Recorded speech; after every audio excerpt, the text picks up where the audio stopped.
당신 누구예요? 당신이 왜 이 사진을 가지고 있죠? 늙은 나이에 심심풀이로 가지고 놀 인형이 필요했나요? 당신의 늙은 심장이 눈빛 하나에 다시 엇박자로 뛸 수 있을지 궁금했던 적이 있나요? 화려한 서울 중심부에서 홀로 된 과부로 외롭게 살아가는 65세의 오미자 씨는 자신이 다시 무대 위에 오를 것이라고는 생각조차 하지 못했습니다. 하지만 운명은 정말 짓궂습니다. 고독이 그녀를 잠식하여 모든 것을 포기하려던 바로 그 밤, 따뜻한 손길이 내밀어졌습니다. 흰머리에 신사적인 태도를 지닌 강동원이라는 그 남자는 그녀를 운명의 춤으로 초대했습니다. 하지만 강 씨의 양복 주머니 속에는 끔찍한 비밀이 들어 있었습니다. 오미자 씨가 조금만 더 일찍 알았더라면 결코 그의 손을 잡지 않았을 비밀이었습니다. 그것은 청혼 반지가 아니라 차가운 글귀가 적힌 의학 진단서였습니다. 남은 시간 3개월. 그리고 더 고통스러운 것은 그가 우연히 그녀에게 접근한 것이 아니라는 사실이었습니다. 그것은 40년 전 그녀 남편의 죽음과 관련된 은혜를 갚기 위함이었습니다. 콘텐츠 경고 다음 이야기는 노년의 감정적 설렘, 노인의 고독 상실, 그리고 과거의 비밀을 다룹니다. 하지만 내용은 완전히 허구이며 인본주의적 가치와 치유에 초점을 맞추고 있으며 민감한 요소나 커뮤니티 가이드라인을 위반하는 내용은 포함되어 있지 않습니다. 청취자 여러분께서는 열린 마음으로 들어주시기 바랍니다. 밤의 이야기에 오신 것을 환영합니다. 오늘 밤 저희와 함께 이야기 속으로 들어가 보시죠. 마지막 왈츠. 인생이 완전히 닫혔다고 생각했을 때 찾아오는 만남들이 있습니다. 그해 저는 65이었습니다. 제 심장은 10년 전 세상을 떠난 남편을 따라 차갑게 식어 죽었다고 생각했습니다. 남은 생은 그저 창가에 떨어지는 낙엽을 세며 죽음이 문을 두드리기만을 기다리는 나날일 것이라 생각했습니다. 하지만 운명적인 그 겨울밤 뜨거운 손길 하나가 저를 고독의 심연에서 끌어올렸습니다. 구원인 줄 알았던 그 손길은 뒤늦은 고뇌와 선택의 시작이기도 했습니다. 왜냐하면 이 황혼의 나이의 설렘은 그저 장밋빛이 아니라 편견과 책임에 대해 치러야 할 대가이기도 했기 때문입니다. 이 이야기는 시끄러움을 찾는 분들을 위한 것이 아닙니다. 이것은 웅장한 서울 한복판 외로운 노인들의 이야기이며 낯선 인파 속에서 서로를 찾아가는 방법에 대한 이야기입니다. 초겨울의 성북동은 가슴이 시릴 정도로 슬프고 고요한 아름다움을 지니고 있었습니다. 서울의 추위는 살을 내는 것뿐만 아니라 오미자 씨가 사는 아파트의 낡은 콘크리트 벽 틈새로 스며드는 듯 했습니다. 지병으로 남편이 숨을 거두고 그녀가 세상에 홀로 남겨진 지 10년이 흘렀습니다. 10년은 아이가 자라기에 충분한 시간이지만 오미자 씨에게는 끝이 없는 겨울장과도 같았습니다. 방 3개짜리 넓은 집은 이제 무서울 정도로 광활하게 느껴졌습니다. 일남 일녀 두 자녀는 이웃들에게 그녀의 자랑이었습니다. 그들은 성공했고 유능했으며 다른 번화한 도심 지역에 각자의 가정을 꾸렸습니다. 그들은 현대 사회가 칭송하는 방식대로, 즉 물질적으로 충분하고 기계적으로 효도했습니다. 매달 5일이면 은행 알림 문자가 울리며 두둑한 노후 자금이 입금되었음을 알렸습니다. 그리고 매주 일요일 저녁 7시 정각이면 전화기 화면이 켜지며 약 5분간의 영상 통화가 이어졌습니다. 어머니 건강하시죠? 이번 주 날씨 추우니까 따뜻하게 입으세요. 저희가 너무 바빠서 다음 달에나 찾아뵐 수 있을 것 같아요. 손자가 피아노 학원 중이라 이만 끊을게요. 어머니 건강 챙기세요. 반복되는 대사는 마치 프로그래밍된 각본 같았습니다. 오미자 씨는 그저 웃으며 고개를 끄덕이고 엄마는 괜찮다, 아무 일 없다 라고 말할 틈밖에 없었고 화면은 금세 꺼졌습니다. 그 짧은 연결은 마치 일시적인 진통제 같아서 약효가 떨어지면 고독이라는 통증이 몇 배는 더 격렬하게 밀려왔습니다. 오미자 씨의 삶은 흑백 슬로모션 영화처럼 진행되었고 눈을 감고도 내일이 어떻게 될지 알 수 있을 만큼 지루하고 단조로웠습니다. 아침 남산 꼭대기에 안개가 차에 거치기도 전에 그녀는 일어나 낡은 패딩 점퍼를 걸치고 공원을 한 바퀴 돌았습니다. 건강을 위해서가 아니라 자신이 아직 움직이고 있다는 것, 바삐 오가는 사람들 사이에 아직 존재하고 있다는 것을 확인하기 위해서였습니다. 점심은 그녀가 가장 두려워하는 시간이었습니다. 혼자 요리하고 혼자 먹는 밥상. 그릇과 수저가 부딪히는 소리가 적막한 공간에서 건조하게 들렸습니다. 그 소름 끼치는 침묵을 쫓아내기 위해 그녀는 항상 TV 볼륨을 최대로 높였습니다. 전자상자에서 나오는 시끄러운 예능 프로그램과 가짜 웃음소리가 그녀의 유일한 식사 친구였습니다. 그녀는 맛도 모르고 먹었고 목이 메는 듯 삼켰습니다. 그녀에게 부족한 것은 사내 진미가 아니라 가족의 온기였기 때문입니다. 오후가 되면 그녀는 낡은 벨벳 안락의자에 앉아 큰 창밖을 내다보았습니다. 이 계절이면 길가의 은행나무들이 잎을 떨구기 시작했습니다. 그녀는 잿빛 아스팔트 위로 떨어지는 노란 잎사귀를 하나 둘 세 었습니다. 눈이 시려 흐릿해질 때까지. 그녀는 자신도 저 낙엽들처럼 메마르고 연약하며 아무도 모르게 바람에 휩쓸려 영원히 사라지기를 기다리고 있는 것 같다고 느꼈습니다. 하지만 가장 무서운 건 역시 저녁이었습니다. 해가 고층 빌딩 뒤로 지면 어둠은 보이지 않는 괴물처럼 서서히 방을 집어삼켰습니다. 이때의 고독은 더 이상 막연한 감정이 아니었습니다. 그것은 실체화되어 그녀의 가슴을 짓누르고 숨통을 조였습니다. 그녀는 집 안을 서성이며 낡은 가구들을 만지작거리고 먼지 쌓인 벽의 가족 사진을 바라보았습니다. 그녀는 자신이 인겨 인간처럼 느껴졌습니다. 마치 집 구석에 방치된 더 이상 쓸모없이 자리만 차지하며 버려질 날만 기다리는 낡은 물건처럼 말이죠. 전환점은 그녀의 65세 생일에 찾아왔습니다. 성대한 파티도 화려한 촛불과 꽃도 없었습니다. 딸이 특급 우편으로 봉투 하나를 보냈습니다. 안에는 고급스러운 금장 카드 한 장이 들어 있었습니다. 이태원에 있는 블루문이라는 노인 전용 댄스 클럽의 VIP 회원권이었습니다. 이어진 전화 통화는 여느 때처럼 빠르게 진행되었습니다.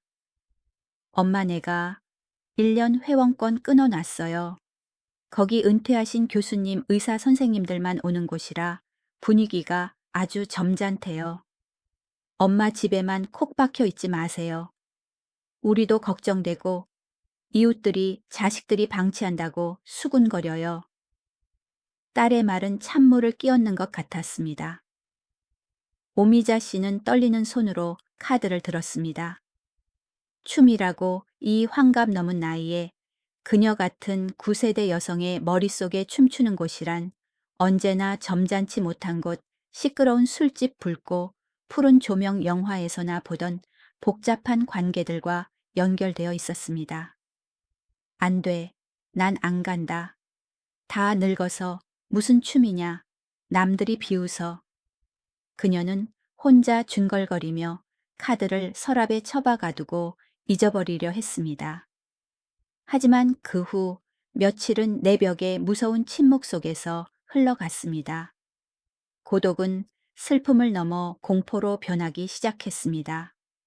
그녀는 어느 날 이 집에서 쓰러져 죽어도 일주일 뒤에나 발견될까봐 두려웠습니다. 너무 오랫동안 누구와도 말하지 않아 목소리가 사라질까봐 두려웠습니다. 침묵은 그녀를 마지막 한계까지 몰아붙였습니다. 그녀는 나가야 했습니다.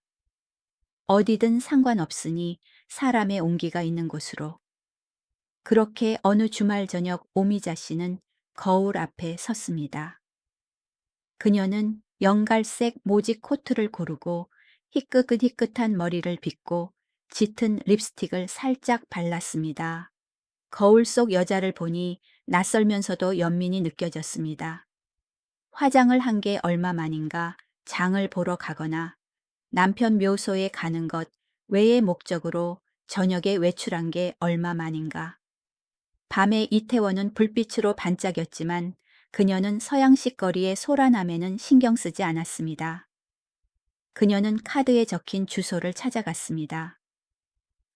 블루문 클럽은 고전적인 프랑스식 건물 2층에 겸손하게 자리 잡고 있었습니다. 육중한 참나무 문 앞에 서자 심장이 튀어나올 듯 쿵쾅거렸습니다.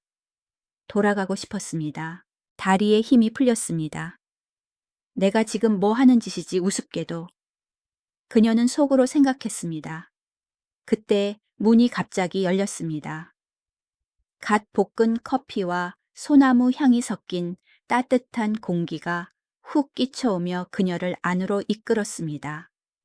그녀의 편견 가득한 생각과는 정반대로 이곳은 전혀 시끄럽거나 저속하지 않았습니다. 고급스럽고 아늑하며 예술적인 공간이었습니다. 바닥은 윤이 나게 닦여 있었고 크리스털 샹들리에는 은은한 황금빛을 비추었으며 짙은 붉은 벨벳 소파들이 세련되게 배치되어 있었습니다. 시끄러운 음악 대신 고전적인 축음기에서 부드럽고 감미로운 재즈 음악이 흘러나왔습니다. 이곳에 있는 사람들은 모두 그녀와 비슷한 연배거나 더 많아 보였습니다. 신사들은 정장을 단정하게 입었고 숙녀들은 우아한 드레스에 실크 스카프를 두르고 있었습니다. 그들은 조용하고 예의 바르게 대화했습니다. 공간에서는 지성미와 존중이 묻어났습니다. 오미자 씨는 안도의 한숨을 내쉬었지만 소외감은 여전했습니다. 그녀는 자신이 속하지 않은 상류층의 세계에 침입한 침입자 같았습니다. 그녀는 방의 가장 구석진 곳, 조명이 가장 어두운 곳에 엉거주춤 자리를 잡고 아무도 자신을 주목하지 않기를 바랐습니다. 그녀는 앉아서 무릎 위에 인조 가죽 가방을 두 손으로 꽉 쥐고 구두코만 쳐다보며 어서 시간이 지나 집에 갈 구실이 생기기만을 바랐습니다. 자신감 넘치는 저 사람들 사이에서 자신이 너무나 작고 촌스럽게 느껴졌습니다. 갑자기 머리 위에서 첼로 소리처럼 깊고 울림 있는 목소리가 들려왔습니다. 실례합니다만 여기 빈자리인가요? 오미자 씨는 깜짝 놀라 고개를 들었습니다. 그녀 앞에는 키 큰 남자가 서 있었습니다. 그는 꼼꼼하게 재단된 회색 정장을 입고 있었는데 여전히 건재한 체격에 딱 맞았습니다. 머리카락은 완전히 백발이었지만 뒤로 단정하게 빗어 넘겨 넓은 이마를 드러내고 있었습니다. 그녀에게 가장 인상 깊었던 것은 그 중후한 외모가 아니라 눈이었습니다. 총명하게 빛나면서도 가을 호수처럼 깊고 광활한 슬픔을 간직한 눈. 그는 강동원이었습니다. 아, 내 빈자리입니다. 편히 앉으세요. 오미자 씨는 당황해서 목소리가 떨리며 우물쭈물 대답했습니다. 강 씨는 가볍게 고개 숙여 인사하고 맞은편 의자에 앉았습니다. 그는 그녀가 걱정했던 것처럼 성급하게 말을 걸거나 상투적인 칭찬을 늘어놓지 않았습니다.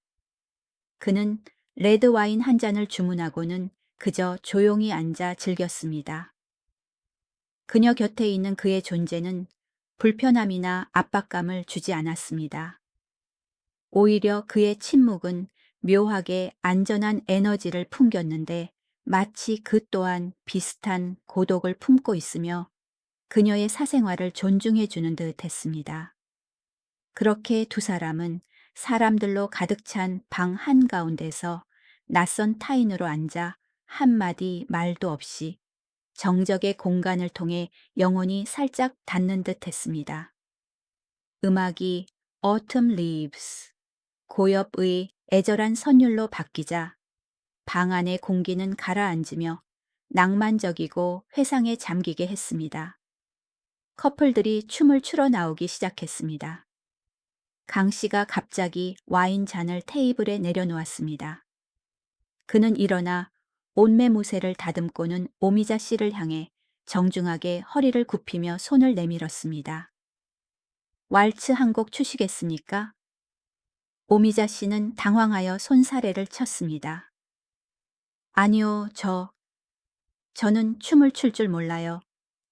그냥 구경하러 왔어요. 저는 몸치예요.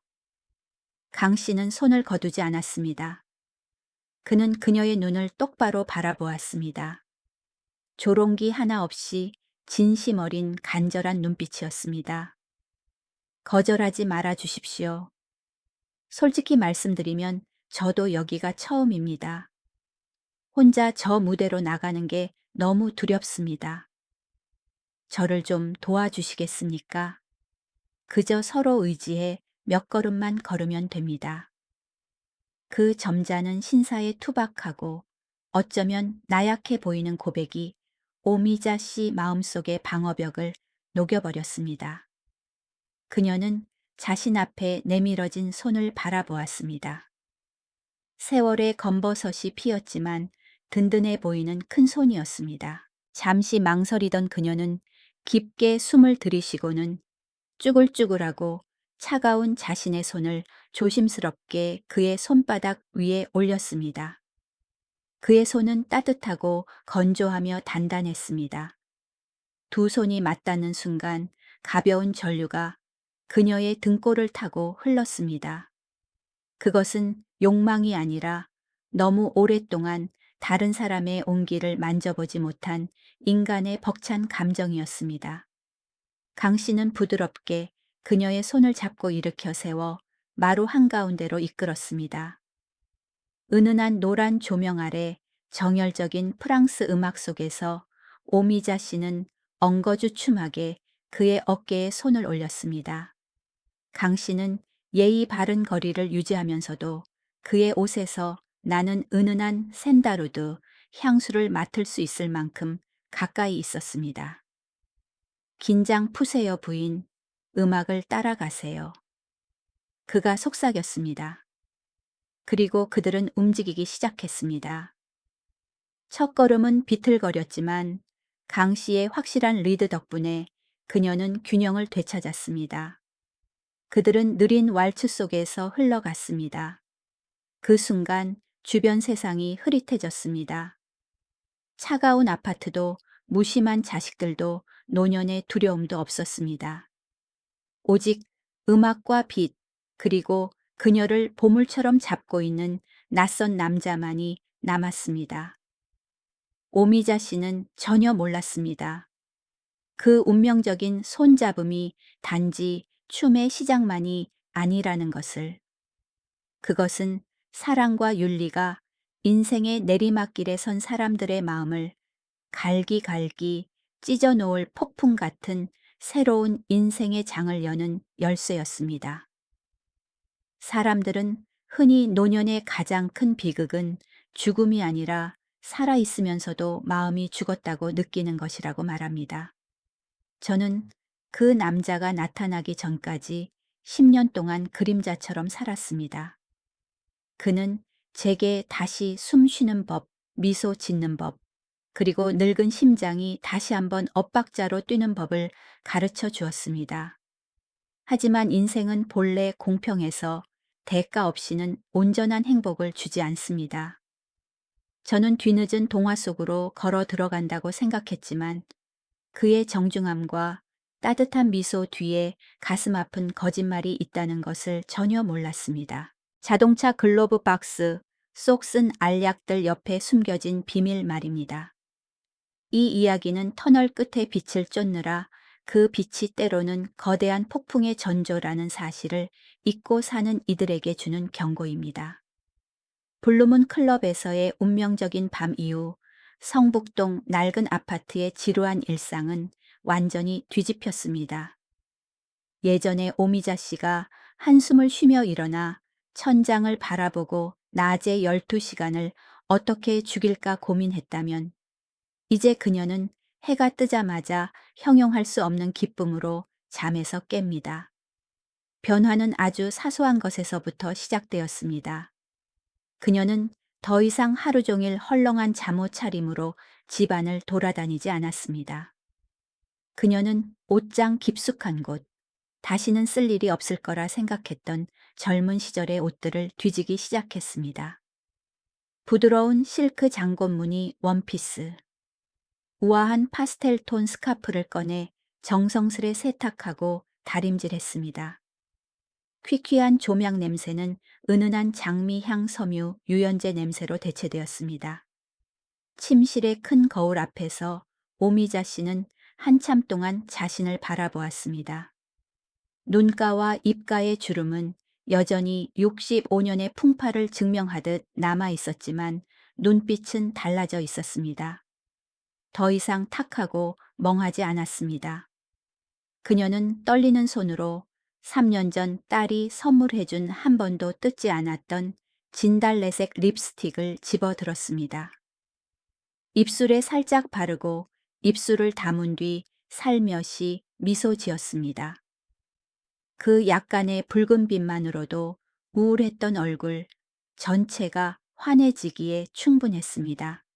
그녀는 거울 속 여인이 여전히 우아함을 간직하고 있으며 아름다워지고 싶고 시선을 받고 싶어 한다는 것을 깨달았습니다.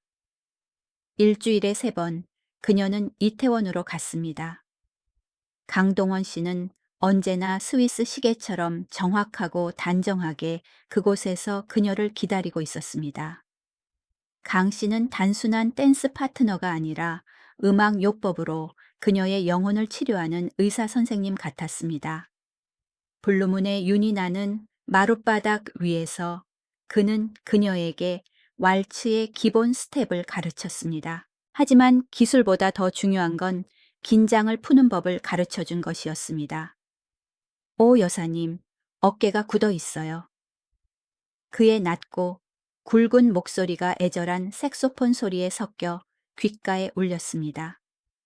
그의 오른손은 그녀의 허리에 가볍게 얹혀 있었습니다. 오해를 사지 않을 만큼의 거리를 유지하면서도 온기를 전하기에 충분한 존중이 담긴 손길이었습니다. 그의 왼손은 그녀의 손을 들어 올리며 움직임 하나하나를 이끌었습니다. 긴장을 푸세요. 그가 그녀의 눈을 깊이 바라보며 격려하듯 다시 말했습니다. 더 이상 세상의 짐을 어깨에 짊어지려고 애쓰지 마세요. 평생 아내로 어머니로 책임을 다하셨잖아요. 여기 바로 지금 이 순간에는 음악과 우리 둘뿐입니다. 제가 이끄는 대로 맡기세요. 그 말은 오미자 씨 마음속 가장 연약한 혀를 찌르는 바늘과 같았습니다. 콧날이 시큰해졌습니다. 누군가가 이렇게 다정하고 이해심 깊은 말을 해준 게 얼마만인가. 자식들은 그저 밥은 먹었는지, 약은 먹었는지, 돈은 있는지에만 관심이 있었습니다. 그들은 그녀를 감정이 있는 인간이 아니라 물리적 보살핌이 필요한 대상으로 여겼습니다. 그녀는 모범적인 어머니, 인자한 할머니, 정숙한 과부가 되기 위해 애쓰는 것에 익숙해져 있었습니다. 그녀는 마음 깊은 곳에서 여전히 누군가의 어깨에 기대고 싶어 하는 연약한 여자라는 사실을 잊고 살았습니다. 강 씨의 든든한 품 안에서 10년 만에 처음으로 오미자 씨는 자신이 약해지는 것을 허락했습니다. 그녀는 몸에 힘을 빼고 그가 이끄는 대로 부드럽게 회전했습니다. 이성에게 자신을 온전히 맡긴다는 신뢰감은 그녀의 심장에 낯설고도 두근거리는, 그러면서도 평온한 박동을 울리게 했습니다. 땀에 젖은 댄스 시간이 끝나면 그들은 바로 헤어지지 않고 클럽 아래층에 있는 재즈 카페에 머물렀습니다. 그곳은 낡은 노란 조명이 마음 맞는 영혼들을 비추는 사적인 공간이었습니다. 이상한 점은 그들이 세상 온갖 이야기를 나누면서도 가족이나 과거의 비극에 대해서는 절대 언급하지 않는다는 것이었습니다. 마치 암묵적인 합의라도 한 듯 그들은 함께하는 시간이 일상의 근심으로 더럽혀지지 않고 오롯이 즐거움으로 남기를 원했습니다. 강 씨는 해박한 지식을 가진 남자였습니다. 그는 어린 시절 살았던 북촌의 옛 한옥 건축에 대해 이야기해 주었습니다. 클래식 LP 판을 수집하는 열정에 대해, 미국 재즈와 프랑스 재즈의 미묘한 차이에 대해 열정적으로 말했습니다. 그의 중후하고 매력적인 목소리에 그녀는 한마디 한마디를 삼키듯 경청했습니다. 이에 화답하듯 오미자 씨는 자신의 작은 세상 이야기를 그와 나누었습니다. 배추김치를 가장 아삭하고 달게 담그는 비결, 베란다의 붉은 동백꽃이 설날에 맞춰 피도록 돌보는 방법에 대해 이야기했습니다. 그녀의 사소한 일상 이야기는 그의 경청하는 눈빛을 통해 갑자기 흥미롭고 특별한 가치를 지니게 되었습니다.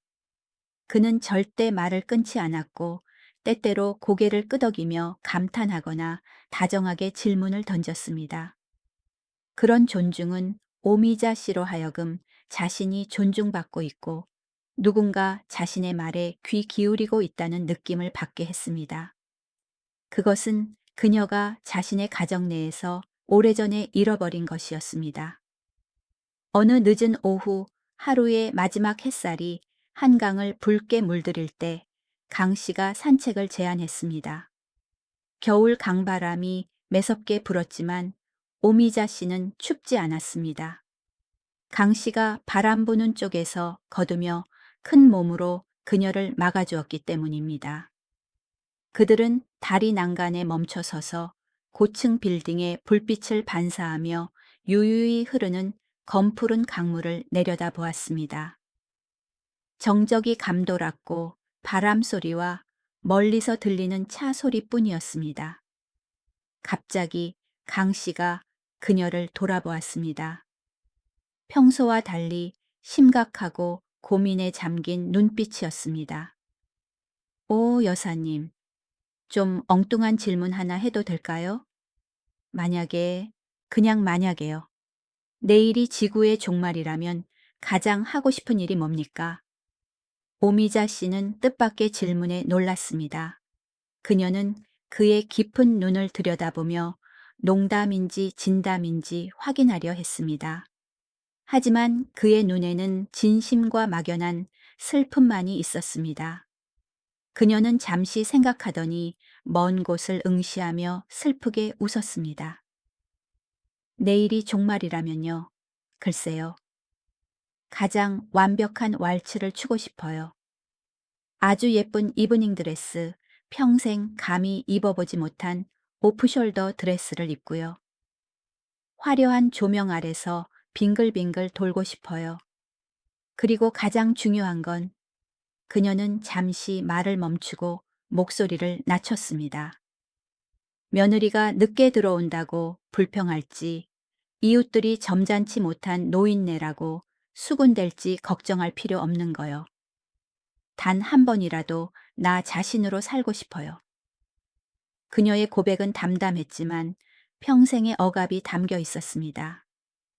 사회적 편견과 가족의 책임이 너무 오랫동안 이 여인을 올가매어 그녀의 마지막 소원은 그저 마음속의 자유뿐이었습니다. 강 씨는 말없이 듣고 있었지만 눈빛은 격렬한 감동으로 일렁겼습니다. 그는 깊게 숨을 들이쉬고 단호하게 말했습니다. 그럼 그렇게 합시다. 오 여사님, 블루문 클럽에서 곧 연례 크리스마스 파티를 엽니다. 아주 큰 파티가 될 겁니다. 여사님을 초대하고 싶습니다. 그날 밤 저의 공식 파트너가 되어 주시겠습니까? 오미자 씨의 심장이 덜컥 내려앉았습니다. 그 초대는 단순한 댄스 파티가 아니었습니다. 그것은 서로의 세계로 공개적으로 들어가는 제안이었고 대중 앞에서 그녀를 인정하는 것이었습니다. 청춘과 함께 죽었다고 생각했던 설렘이 갑자기 강렬하게 되살아났습니다. 그녀의 볼이 18 소녀처럼 붉게 달아올랐습니다. 제가 그래도 될까요? 그녀가 우물쭈물했습니다. 여사님보다 더 자격 있는 사람은 없습니다. 강 씨가 확신에 차서 말했습니다. 그녀는 고개를 끄덕였고 환한 미소가 입가에 번졌습니다. 그 순간 그녀는 자신이 서울에서 가장 행복한 여자라고 느꼈습니다. 하지만 인생에는 언제나 무대 조명이 비치지 않는 그늘이 있는 법입니다. 그날 밤 오미자 씨를 아파트 입구까지 안전하게 데려다 준 후 강 씨의 검은색 세단은 바로 떠나지 않았습니다. 그는 잎이 다 떨어진 은행나무 아래 차를 세우고 시동을 끈 채 어둠 속에 조용히 앉아 있었습니다. 방금 전에 신사적인 미소는 사라지고 고통으로 일그러진 얼굴만이 남았습니다. 그는 떨리는 손으로 조수석 앞 사물함을 열었습니다. 춤출 때 그녀를 든든하게 받쳐주던 큰 손이 이제는 둔하게 작은 흰색 약통을 찾았습니다. 그는 급하게 알약 몇 개를 손바닥에 털어넣고 물도 없이 삼켰습니다. 약의 쓴맛이 목구멍에 퍼졌지만 마음속의 쓰라림에 비할 바가 아니었습니다. 그는 고개를 들어 따뜻한 노란 불빛이 켜진 5층 창문을 올려다보았습니다. 그는 오미자 씨가 흥얼거리며 다가올 크리스마스 파티를 위해 드레스를 고르는 모습을 상상했습니다. 내가 지금 무슨 짓을 하고 있는 거지? 그가 쉰 목소리로 자문했습니다. 그는 자신의 상태를 잘 알고 있었습니다. 통증은 점점 잦아졌고 모래시계의 모래가 다 떨어져 가듯 남은 시간이 얼마 없다는 의사의 경고도 있었습니다. 그는 저 세상으로 갈 준비를 해야 하는 사람인데 이기적이게도 외로운 여인을 자신의 인생으로 끌어들였습니다. 그는 그녀에게 희망을 주었고 회생을 가져다 주었습니다. 하지만 그가 떠나고 나면 그녀가 겪을 상실감은 이전에 고독했던 날들보다 더 끔찍할 것입니다. 그는 행복의 씨앗을 뿌리고 있는 걸까요? 아니면 마음을 주기 시작한 여인에게 비극의 깊은 구덩이를 파고 있는 걸까요? 강 씨의 눈빛은 사랑과 죄책감 사이에서 갈등했습니다. 멈추고 싶었습니다. 그녀가 나중에 고통받지 않도록 손을 놓고 싶었습니다.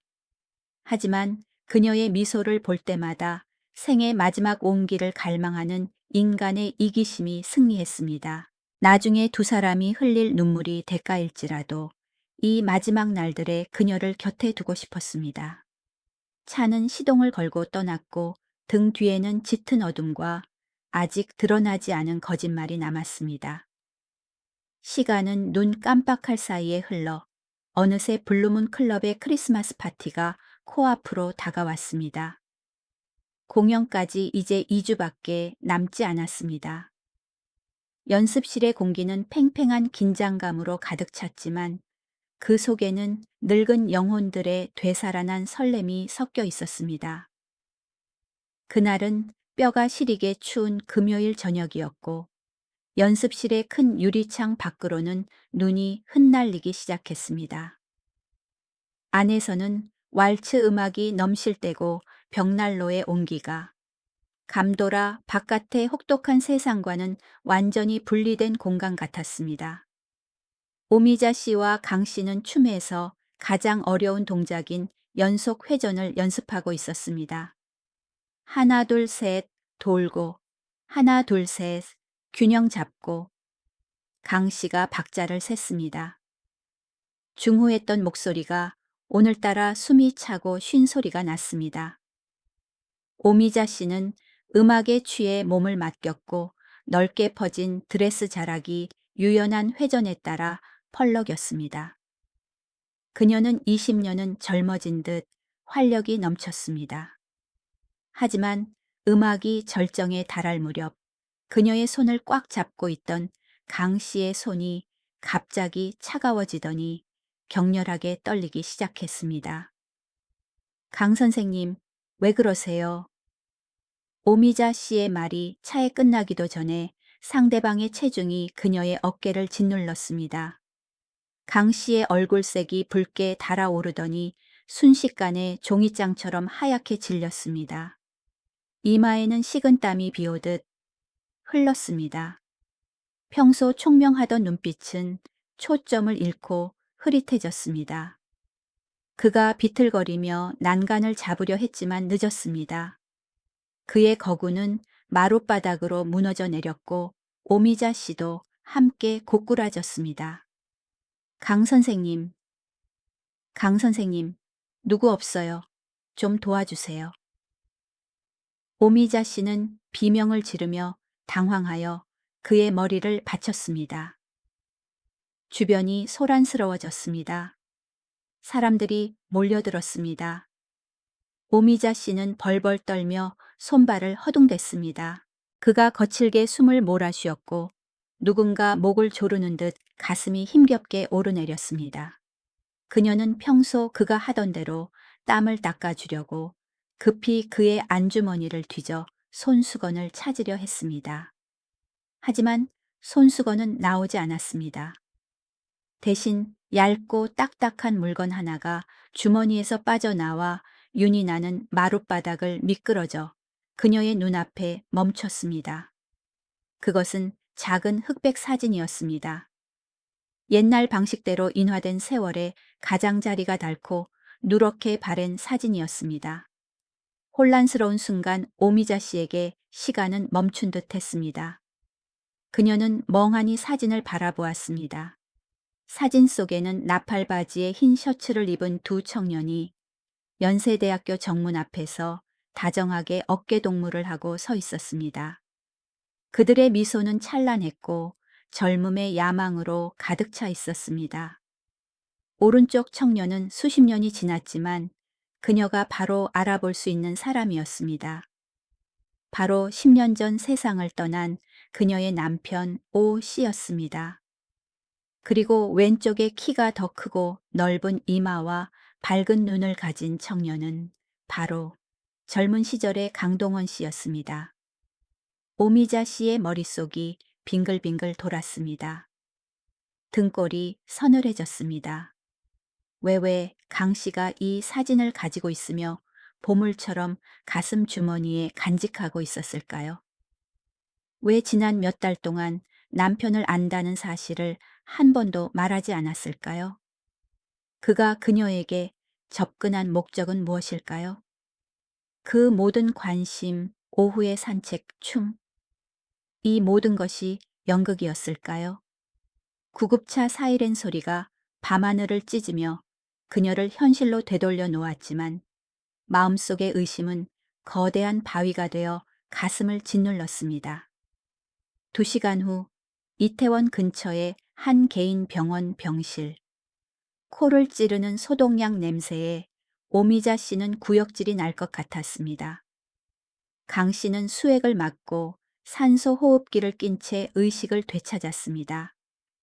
의사는 쇠약해진 체력에 무리한 운동을 해서 탈진한 것이라며 절대적인 안정이 필요하다고 했습니다.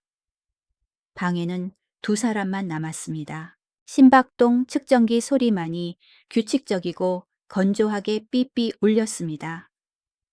강 씨는 하얀 병원 침대에 누워 있었는데 불과 몇 시간 만에 얼굴이 헬쑥해져 있었습니다. 그가 눈을 뜨자 침대 옆 의자에 앉아 낡은 사진을 꽉 쥐고 있는 오미자 씨가 보였습니다. 그의 눈에 잠시 당혹감이 스치더니 이내 체념한 듯 변했습니다. 그는 이 순간이 올 줄 알았습니다. 더 이상 숨길 수 없었습니다. 미안합니다. 미자 씨. 그가 쉰 목소리로 힘없이 속삭였습니다. 그가 오 여사님이라는 거리감 있는 호칭 대신 그녀의 이름을 직접 부른 것은 이번이 처음이었습니다. 오미자 씨는 그를 바라보았습니다.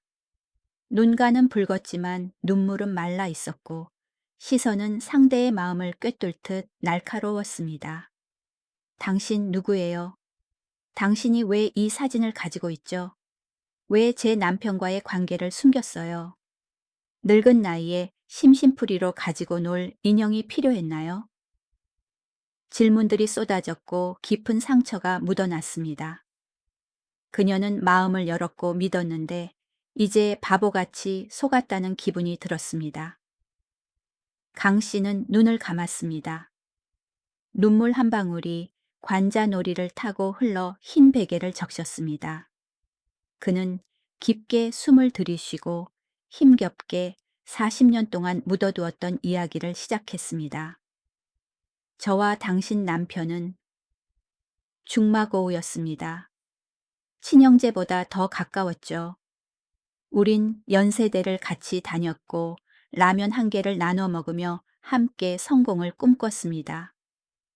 그의 목소리가 낮아지며 그녀를 가난했지만 격동적이었던 과거의 시간으로 데려갔습니다. 40년 전 야망이 크지만 성급했던 그녀의 남편은 강 씨에게 거액을 빌려 위험한 사업에 투자했습니다. 하지만 시장이 붕괴되면서 남편은 빈털터리가 되었습니다. 그 친구는 절망에 빠졌습니다. 강 씨가 숨을 고르며 계속했습니다. 그는 빚더미에 앉은 당신과 어린 두 아이를 남겨두고 해외로 도망치려 했습니다. 자신이 사라지는 게 처자식을 위한 길이라고 생각했죠. 오미자 씨는 경악했습니다. 그녀는 끔찍했던 그 시절, 남편이 집에 자주 들어오지 않아 끼니를 걱정하며 사방팔방 뛰어다녔던 것을 기억했습니다. 그녀는 남편이 멀리 일하러 간 줄만 알았지 가족을 버릴 생각을 했다는 건 꿈에도 몰랐습니다. 그 비바람 치던 밤 부산 안개서 그 친구를 찾아낸 게 바로 저였습니다. 강 씨가 떨리는 목소리로 말했습니다.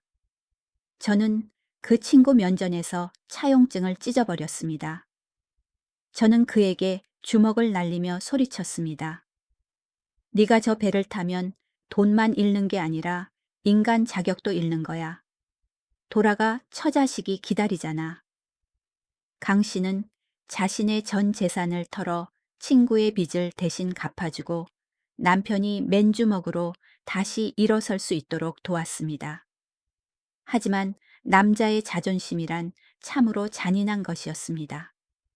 남편은 그에게 은혜를 입었지만 죄책감과 열등감 때문에 강 씨와의 연락을 끊고 그가 가족 앞에 나타나는 것을 금지했으며 그들의 삶에 발을 들이지 못하게 했습니다. 그 친구는 부끄러워했습니다. 이해합니다. 그래서 저는 물러났습니다. 낯선 타인이 되기로 하고 지난 수십 년 동안 멀리서 당신 가족을 지켜보기만 했습니다. 오미자 씨는 할 말을 잃었습니다. 그녀가 누렸던 평온함, 힘들게 지켜온 가정이 이 남자의 남모르는 희생 덕분이었다니. 그는 그녀 인생의 가장 큰 은인인데 그녀는 까맣게 모르고 있었습니다. 하지만 오미자 씨가 떨리는 목소리로 물었습니다. 왜 그렇게까지 했나요? 엄청난 큰 돈이었잖아요. 왜 조건 없이 우리에게 잘해준 거죠?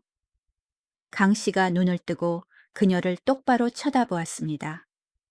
지친 그 눈 속에서 갑자기 불꽃이 타올랐습니다. 반평생을 이어온 침묵하고 끈질기며 고통스러운 사랑의 불꽃이었습니다. 왜냐하면 옛날에 그가 남은 용기를 다 짜내듯 머뭇거렸습니다. 당신이 남편의 프로포즈를 받아들이기 전에 제가 먼저 당신을 사랑했습니다.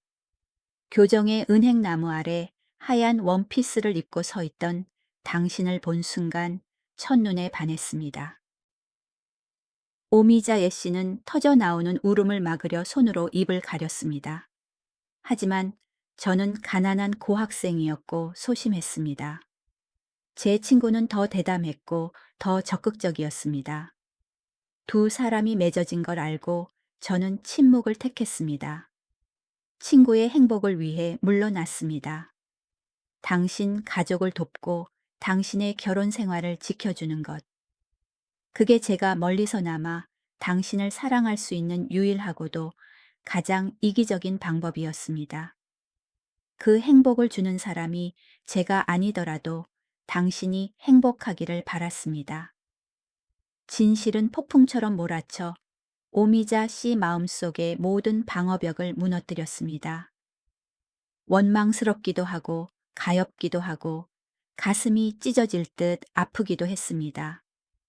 숨긴 것에 화가 났지만 이 남자의 미련할 정도로 고귀한 희생에 마음이 아팠습니다. 그는 평생을 남편의 실수를 만회하는 데 바쳤고 오직 그녀의 평온만을 바랐습니다. 왜? 이제야 말하는 거예요. 왜 하필 지금 나타난 거예요? 강 씨가 슬프게 웃었습니다. 일그러진 씁쓸한 미소였습니다. 원래 무덤까지 가져가려던 비밀이었습니다. 하지만 10년 전 남편이 세상을 떠났을 때 조문을 가고 싶었지만 용기가 없었습니다. 당신이 우는 모습을 볼 자신이 없었어요. 최근에 의사에게 폐암 말기라는 전이 되었다는 말을 들었을 때, 남은 시간이 몇 달 며칠밖에 없다는 걸 알았을 때, 그는 숨을 헐떡이며 말을 멈췄습니다. 죽어가는 자의 이기심이 고개를 들더군요. 딱 한 번만, 단 한 번만이라도 어둠 속에서 걸어 나오고 싶었습니다. 당신을 만나고 손을 잡고 제 친구의 아내가 아닌 저를 향해 웃어주는 당신을 보고 싶었습니다. 젊은 날 감히 청하지 못했던 그 왈츠를 당신과 함께 추고 싶었습니다. 병실은 침묵에 잠겼습니다. 오미자 씨의 흐느낌 소리만이 남았습니다. 그녀는 짓궂은 운명에 울었고 뒤늦은 은혜에 울었습니다. 강 씨는 억지로 몸을 일으키려 했지만 힘이 없었습니다. 그는 그녀의 눈을 피하며 고개를 돌렸습니다. 이사, 마리, 제가 이 겨울을 넘기지 못할 거랍니다. 당신의 평온한 삶을 뒤흔들어 미안합니다. 애초에 나타나지 말았어야 했는데. 내일 저는 사라질 겁니다. 저를 잊으세요. 제가 존재하지 않았던 것처럼. 그는 마지막 자존심을 지키기 위해 모든 것을 포기하고 그녀의 손을 놓으려 했습니다. 하지만 오미자 씨는 놓지 않았습니다. 그녀의 주름진 손이 그의 차가운 손을 꽉 잡았습니다. 그녀는 눈물을 닦고 고개를 들었습니다. 그녀의 눈빛에는 더 이상 의심이 없었고 수많은 풍파를 겪어낸 여인의 단호함만이 남아 있었습니다. 또 도망칠 건가요? 당신은 40년 동안 당신 감정에서 도망쳤잖아요. 강동원 씨, 그녀가 떨리지만 단호한 목소리로 말했습니다. 미자 씨, 그는 당황했습니다. 당신이 내 인생을 구했고 내 가족을 구했어요. 그런데 이제 와서 이 빚만 남겨두고 떠나겠다고요. 안 돼요. 절대 안 돼요. 오미자 씨는 일어나 그의 헝클어진 머리를 쓸어 넘겨주었습니다. 마치 남편을 돌보는 아내처럼 다정한 손길이었습니다. 당신에게 시간이 얼마 없듯 저도 더 이상 젊지 않아요. 우린 둘 다 바람 앞에 촛불이에요. 당신이 용기 내어 여기까지 왔다면 저와 함께 길의 끝까지 갈 용기도 내세요. 과거가 어땠든 상관없어요. 전 오직 현재만 알아요. 지금 여기 누워있는 사람은 내 댄스 파트너이고 이 늙은 심장을 다시 뛰게 한 사람이라는 것만 알아요. 두렵지 않습니까? 저는 죽어가는 사람입니다. 강 씨가 갈라진 목소리로 물었습니다. 두렵죠. 그녀가 다시 눈물을 흘리며 대답했습니다. 당신이 고독하게 죽을까봐 두려워요. 나를 세상에서 제일 사랑해준 남자를 내버려 뒀다는 후회 속에 살까봐 두려워요. 당신이 사라지는 걸 원치 않아요. 당신이 살았으면 좋겠어요. 단 하루 1시간이라도 제 곁에서 살아주세요. 그날 밤 차가운 병실에는 서로를 놓지 않는 늙은 두 손이 있었습니다. 그들은 죽음에 대해 말하지 않았고 병에 대해 말하지 않았습니다. 그들은 그저 침묵 속에서 서로의 온기를 느꼈습니다. 뒤늦게 찾아왔지만 긴 하루의 마지막 노을처럼 찬란하고 비장한 사랑의 온기를 오미자 씨는 알았습니다. 자신이 스스로에게 가혹한 선고를 내렸다는 것을, 사랑하는 사람이 매일 시들어가는 것을 지켜봐야 하는 선고 말입니다. 하지만 그녀는 받아들였습니다. 그것이 진정한 사랑의 대가였으니까요. 병원에서의 그날 밤 이후 오미자 씨는 인생에서 가장 대담한 결정을 내렸습니다. 그녀는 강 씨의 일을 두 자녀에게 철저히 숨기기로 했습니다. 자식들이 반대하고 걱정하고 젊은 사람들의 현실적인 논리로 그녀가 고통의 바다에 뛰어드는 것을 막을까봐 두려웠습니다. 하지만 그들은 사랑하는 사람을 생의 마지막 날까지 돌보는 것이 고통이 아니라 특권이라는 것을 이해하지 못할 것입니다. 오미자 씨는 모든 시간을 강 씨 곁에서 보냈습니다. 한남동에 있는 그의 고급스럽지만 차가웠던 아파트에는 이제 사람의 온기가 돌았습니다. 강 씨의 건강이 격한 운동을 허락하지 않았기에 그녀는 더 이상 댄스 연습실에 가지 않았습니다. 대신 그들은 마음속으로 함께 춤을 추었습니다. 늦겨울 강 씨의 건강은 바람 앞에 등불처럼 급격히 나빠졌습니다. 폐를 찢는 듯한 기침이 이어졌고 각혈로 손수건이 붉게 물들었습니다. 하지만 이상하게도 육체가 고통스러울수록 그의 정신은 더욱 맑고 환해졌습니다. 오미자 씨는 그의 손과 발이 되어 주었고 그의 생명줄이 되었습니다. 그녀는 그가 삼키기 쉽게 묽은 죽을 쓰고 목을 따뜻하게 해주려 대추차를 끓였습니다. 오후 쇠약한 햇살이 커튼 틈으로 들어올 때면 그녀는 그에게 책을 읽어주거나 그저 그가 그녀의 무릎을 베고 눕게 하고는 백발을 부드럽게 쓰다듬어 주었습니다. 어느 저녁 격한 기침 후 숨을 몰아쉬던 강 씨가 그녀의 손을 잡았습니다. 그는 수프가 끓으며 맛있는 냄새를 풍기는 따뜻한 부엌을 둘러보고는 무한한 감사가 담긴 눈빛으로 그녀를 바라보았습니다. 미자 씨, 평생 나는 이 도시를 위해 고층 빌딩과 위대한 건축물을 짓느라 바빴습니다. 하지만 정작 나를 위한 진정한 집은 한 번도 짓지 못했어요. 당신이 이곳에 들어와 앞치마를 두른 후에야 나는 비로소 집이 무엇인지 알게 되었습니다. 그 말에 오미자 씨는 눈물을 흘렸습니다. 행복은 그가 가진 명예나 돈이 아니라 따뜻한 밥 냄새와 자신이 돌아오길 기다려주는 사람이 있다는 것이었습니다. 크리스마스 이브가 찾아왔습니다. 서울은 유례없는 폭설에 잠겼습니다. 굵은 눈발이 모든 도로를 하얗게 뒤덮었지만 유원지와 성당으로 향하는 인파를 막지는 못했습니다. 그날 아침 주치의가 와서 진찰하고는 난감한 듯 고개를 저었습니다. 그는 강 씨의 활력 징후가 위험 수준이라며 당장 입원할 것을 권했습니다. 하지만 강 씨는 단호하게 거절했습니다. 그는 힘겹게 일어났는데 눈빛이 비정상적으로 빛나고 있었습니다. 꺼지기 직전 맹렬하게 타오르는 촛불의 빛이었습니다. 약속이 있습니다. 그가 쉰 목소리지만 위험 있게 말했습니다. 제 댄스 파트너와 약속했습니다. 약속을 어길 수는 없습니다. 오미자 씨는 그의 의도를 알았습니다. 가슴이 찢어질 듯 아팠지만 말리지 않았습니다. 지금 그를 막는 것은 잔인한 일이라는 것을 알았으니까요. 그는 온몸에 줄을 주렁주렁 매달고 병상에서 서서히 죽어가는 대신 마지막 순간을 온전히 살고 싶어 했습니다.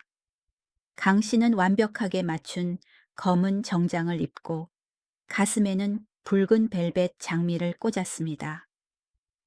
생명과 불타는 사랑의 붉은색이었습니다. 오미자 씨는 고상한 짙은 남색 벨벳 드레스를 입고 진주 목걸이를 하고 머리를 우아하게 올렸습니다. 그들은 고전 영화에서 걸어 나온 귀족 커플처럼 잘 어울리고 기품 있어 보였습니다.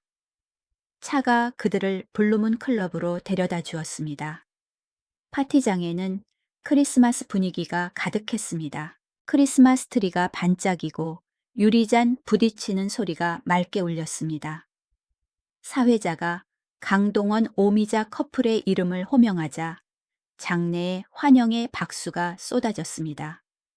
강 씨는 깊게 숨을 들이쉬고 마지막 남은 힘을 다해 몸을 곧게 세우며 부축하던 직원의 손을 놓았습니다. 그는 오미자 씨를 돌아보며 미소 짓고 손을 내밀었습니다. 가실까요? 나의 숙녀분. 그들은 무대 위로 올라갔습니다. 스포트라이트가 켜지며 두 백발을 비추었고 찬란한 후광을 만들어냈습니다. The Last Waltz. 마지막 왈츠의 음악이 애절하고 슬프지만 긍지 높게 울려 퍼졌습니다. 강 씨가 그녀의 허리에 손을 얹었습니다. 그녀는 그 손이 얼음장처럼 차갑고 떨리고 있음을 느꼈지만 손길만은 여전히 단단했습니다. 그가 박자를 리드하기 시작했습니다. 하나 둘 셋, 하나 둘 셋. 그것은 기술적인 춤이 아니었습니다. 그는 더 이상 화려한 회전이나 복잡한 스텝을 밟을 힘이 없었습니다. 그들은 그저 음악의 흐름에 따라 천천히 부드럽게 서로를 의지하며 걸었습니다. 하지만 그 느릿함이 묘한 매력을 자아냈습니다. 그들의 발걸음 하나하나가 인생 이야기를 들려주는 듯했습니다. 젊은 날의 좌절이 있었고 중년의 엇갈림이 있었으며 노년의 이해와 용서가 있었습니다. 강 씨는 오미자 씨의 눈을 깊이 바라보았고 그녀 또한 눈도 깜빡이지 않고 그를 바라보았습니다. 그 순간 주변 세상은 사라진 듯했습니다. 병도 죽음도 슬픈 과거도 없었습니다. 오직 사랑만이 남았습니다. 파티장은 숨죽였습니다. 사람들은 숨을 죽이고 지켜보았습니다. 그들은 춤추는 두 노인이 아니라 서로 융합하여 마지막으로 불타오르는 두 영혼을 보았습니다. 고마워요, 동원 씨. 와줘서 고마워요. 오미자 씨가 속삭였습니다. 뺨 위로 눈물이 흘러내렸지만 입가에는 환한 미소가 걸려 있었습니다. 사랑해요, 미자 씨. 다시 만납시다. 그가 희미한 숨결로 대답했습니다. 마지막 음표가 비장하고 길게 울려 퍼질 때 강 씨는 천천히 마무리 동작을 했습니다. 그는 왈츠의 가장 아름다운 자세로 오미자 씨를 자신의 팔에 기대게 했습니다. 천둥 같은 박수갈채가 터져 나왔습니다. 브라보 훌륭해요 하는 함성이 끊이지 않았습니다. 하지만 강 씨는 관객에게 인사하러 일어나지 않았습니다. 그는 오미자 씨의 어깨에 고개를 살짝 기댄 채 그 자세 그대로 멈춰 있었습니다. 그녀는 자신의 팔을 짓누르는 그의 무게를 느꼈고 그의 가슴에서 심장 박동이 멈추었음을 느꼈습니다.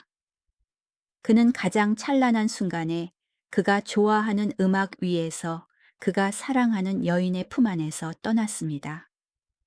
오미자 씨는 비명을 지르지 않았습니다.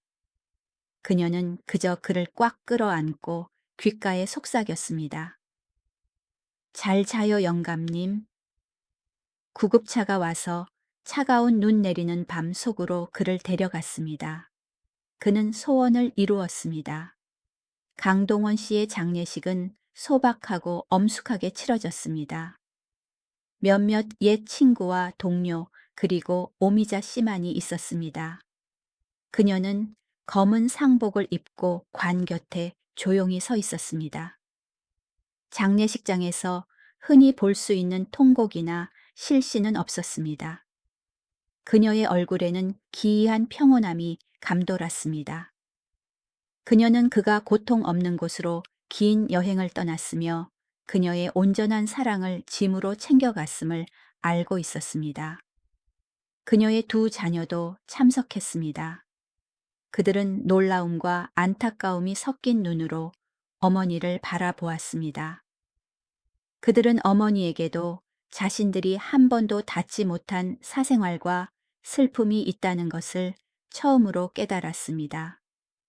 3개월 후 이태원의 은행나무 위로 봄이 찾아왔습니다.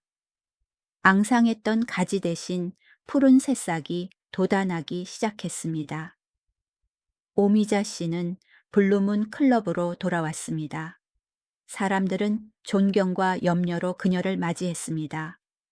그들은 그녀가 슬퍼할까봐 걱정했습니다. 하지만 오미자 씨는 모두에게 미소로 화답했습니다. 그녀는 새로운 파트너를 찾지 않았습니다. 익숙한 재즈 음악이 흘러나오자 그녀는 홀로 댄스 플로어로 나갔습니다. 그녀는 보이지 않는 사람을 안는 듯 두 팔을 벌리고 왈츠 리듬에 맞춰 발을 움직였습니다. 그녀는 기억의 그림자와 춤을 추었고 떠난 이의 영혼과 춤을 추었습니다. 그녀는 더 즐겁게 살았고 더 많이 웃었습니다. 그녀는 자신을 가꾸고 사회 활동에 참여했습니다. 강 씨를 추모하는 가장 좋은 방법은 그가 못다산 목까지 남은 생을 행복하게 사는 것임을 이해했기 때문입니다. 그녀의 낡은 가죽 지갑, 가장 소중한 칸에는 이제 2장의 사진이 있습니다. 한 장은 젊은 시절의 죽은 남편 사진입니다. 그리고 다른 한 장은 친구와 어깨 동무를 하고 환하게 웃고 있는 어느 해 강동원이라는 대학생의 누렇게 바랜 흑백 사진입니다. 밤이 되면 그녀는 지갑을 열어보며 미소 짓고 속삭입니다. 오늘도 아주 즐겁게 살았어요. 나랑 춤춰요, 미자 씨. 그러면 고요한 공간 속에서 그녀는 마치 그 옛날처럼 중후하고 다정한 그의 대답을 듣는 듯합니다.